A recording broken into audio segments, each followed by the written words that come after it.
Qui se cache derrière cette promo mystérieuse qui a été diffusée à Money in the Bank?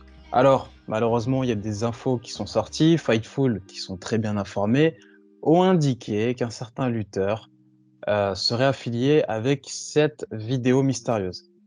Clément, est-ce que tu avais d'autres idées avant que les news sortent? Parce qu'en réalité, on voulait faire une vidéo d'enquête. Et toi et moi, on a regardé un peu à gauche à droite, on s'est dit, bah, en vrai, ça pointe vers une seule et même direction. Donc, limite, la vidéo, je sais pas s'il y a vraiment d'intérêt à la faire. Mais est-ce Bah, que tu as des doutes quand même?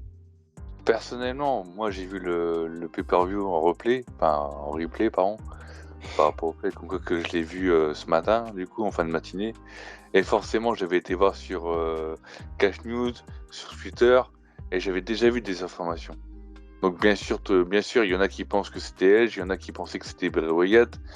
Moi, personnellement, quand j'ai vu cette anime, entre guillemets, cette vidéo, j'ai pensé que c'était qui? C'était Edge, en fait. Parce que on le voit plus depuis quelques temps.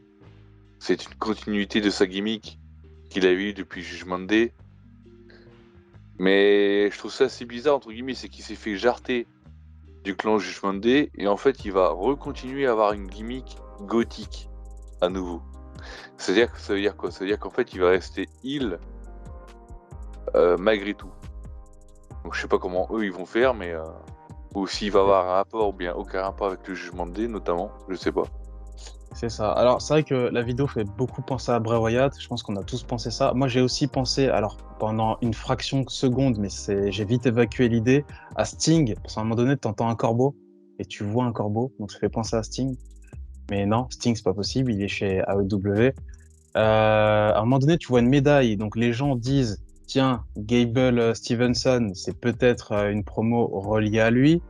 Mais, je vais citer un message que j'ai vu en commentaire, sûrement d'un Américain, en tout cas de quelqu'un d'anglophone. Il dit qu'en fait, dans la vidéo, il y a le cadenas de John Cena, il y a la croix de Christian, il y a le feu et les bougies de Gangrel, il y a la médaille de Kurt Angle, tu as les bracelets des Hardy Boys qui sont violets, tu as les lunettes des Dudley Boys, tu as la plaque d'immatriculation d'Eddie Guerrero, et il dit que voilà, toutes ces références de rivalité pointent vers une seule et même personne, Edge. Et là, en fait, pour moi, c'est l'argument imparable. Je pense qu'il a totalement raison, en fait, il a tout dit. T'en penses quoi? Bah écoute, vu les indices qu'il donne, etc. par rapport à la vidéo, et franchement bravo à lui et merci à lui d'avoir scripté toute la vidéo par rapport aux petits indices qui ont été donnés dans cette vidéo. Et oui, bah quand tu vois tous ces indices qu'il donne, oui, il n'y a pas photo, c'est Edge. Il n'y a pas d'hésitation. Ah non, totalement.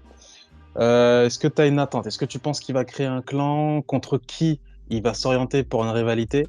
Ça aussi, c'est une bonne question. Est-ce que tu as une attente ou dis-moi tout.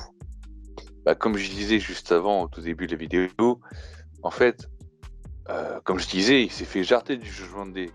Donc moi, je m'attendais qu'il passe face pour affronter le Jugement de D. Ouais, Du pour coup. se venger, ouais. Voilà, tu vois. Et là, si vraiment c'est lui, et pour le coup, c'est vraiment lui à 99%, tu vois, par rapport aux indices qui ont été donnés. Mais du coup, ça veut dire quoi? Ça veut dire qu'en fait, il va recontinuer sa gimmick gothique en solo, mais du coup, il va être quoi? Il va être en rivalité avec le Jugement de D ou il va faire autre chose? En vrai, ça serait quoi le mieux? Je pense que en termes de continuité, en termes de logique, ça serait qu'il continue du coup sa gimmick de gothique et qu'il rentre dans une rivalité contre le Jugement D. Et dans ce cas-là, pourquoi pas prendre du coup Thomas Ciampa, même s'il est du côté de SmackDown. Ah non, pourquoi pas. Et du coup, le troisième, ça serait qui? Enfin, la troisième, vu qu'en face, il y a une femme. Il prendrait qui en femme? Beth Phoenix? Shayna Baszler, peut-être. Ah, c'est pas une bonne idée, ouais. Pourquoi pas. En tout cas, bref, affaire à suivre et peut-être à Monday Night Raw. On verra tout ça. On se dit à plus, les gars, peace. J'envoie des messages auxquels elle répond pas. Les appels de farm, elle les voit pas. Je t'appelle, mais t'es sur messagerie. Bébé, je sais pas si tu pourras me sauver. Malheureusement, je crois qu'il est trop tard.